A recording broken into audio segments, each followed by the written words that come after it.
Moses. Where's Moses is here. Come on up, guys.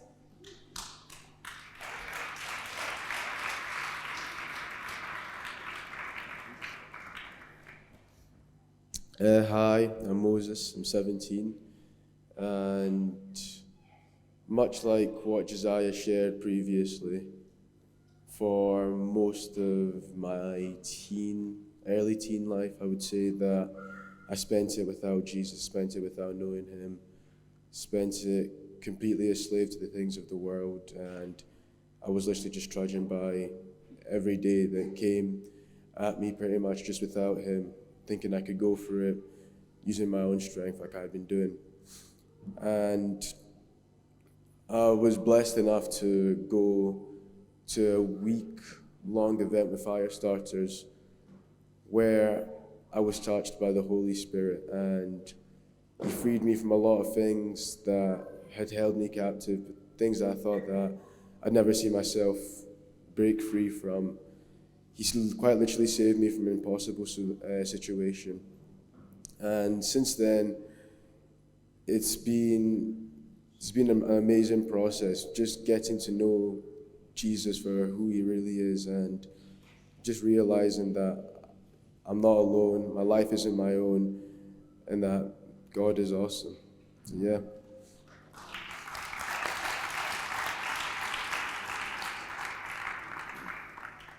Yeah, similar story to Moses and Josiah. Early teens, not too on it with God, not the best relationship with him. And it was more into other things, which weren't very godly. But within that same outreach week, I was really touched by God and the Holy Spirit on a whole nother level that I never felt before. And I truly just felt God's love just all over me, and I was so on fire for God after that. And every day since has been amazing, and my journey with God, I keep growing every single day because of God, because I love God and I want to follow him every day. Yeah, God is amazing.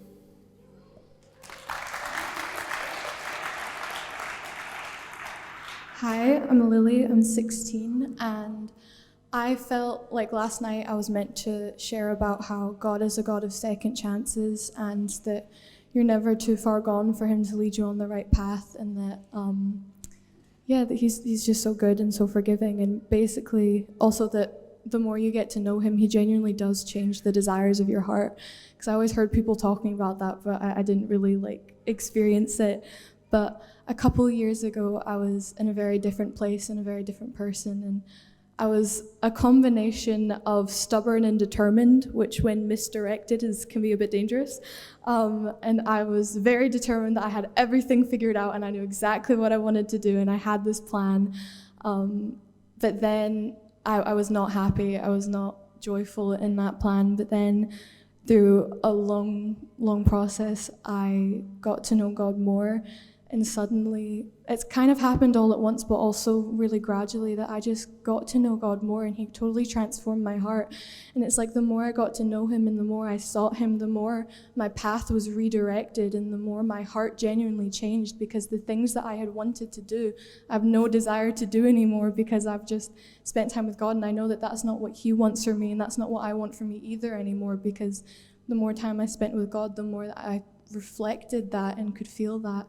And it's really cool, because God generally does change the desires of your heart. And I want to encourage anyone who feels like they may have gone on the wrong path, or they may have been misdirected a bit, that, God's promises don't expire. He can redirect you at any time, and no one's too far gone for him to save or too far gone for him to redirect.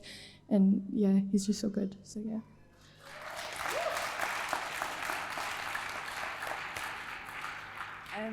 So last night, God was very specifically showing me the beauty of the drops and the slashes and the sacrifice that Jesus made.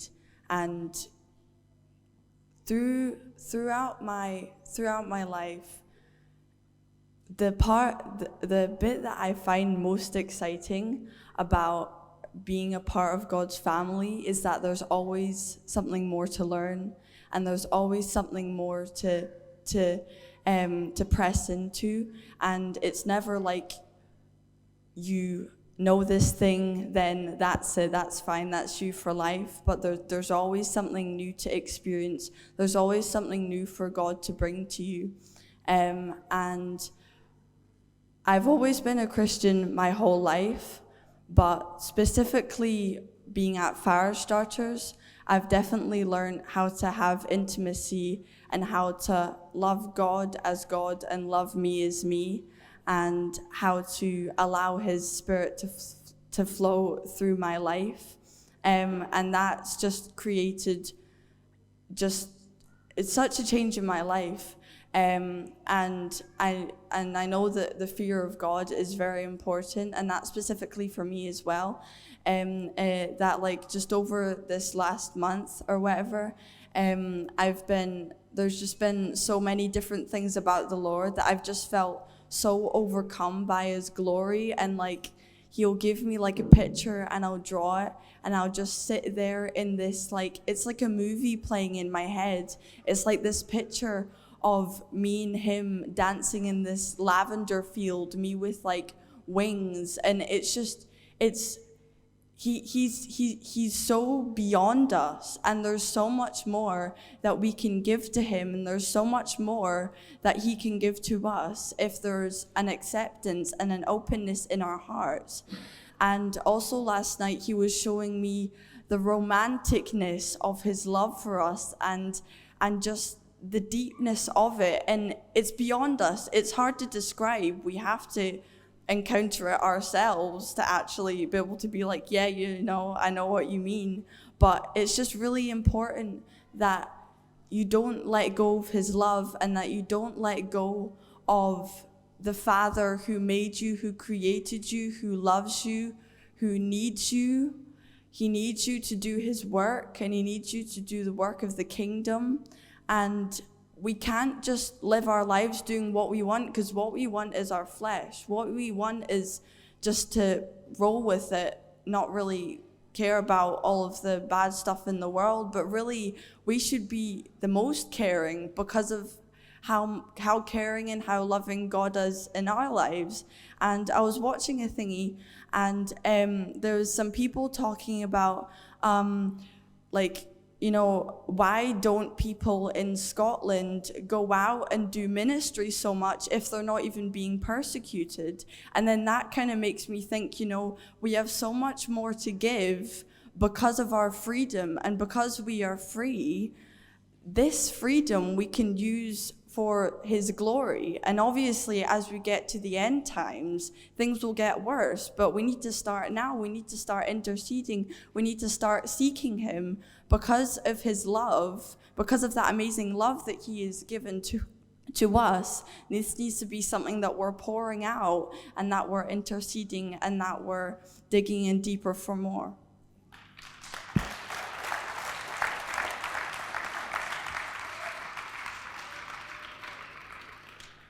So basically, I think I've spoken up here before, and it was after I went to Limitless last year.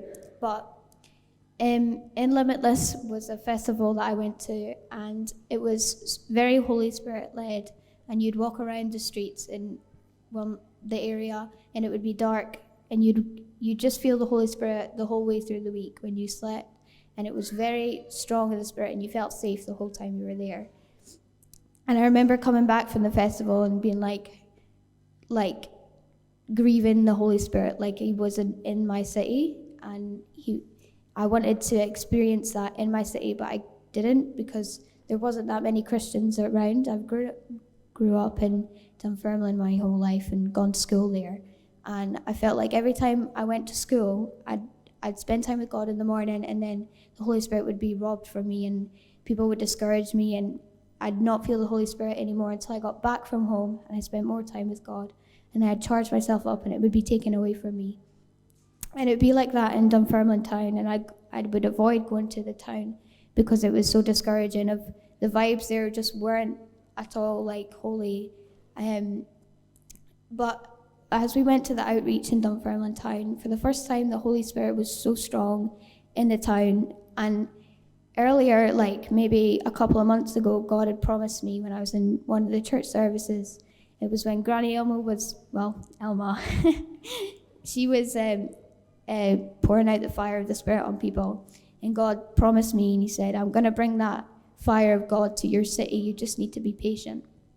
And when we were out in the outreach, I just felt like this is the moment that God is bringing this Holy Spirit to Dunfermline, and revival's coming. And this is the moment that he's promised, and it's been fulfilled.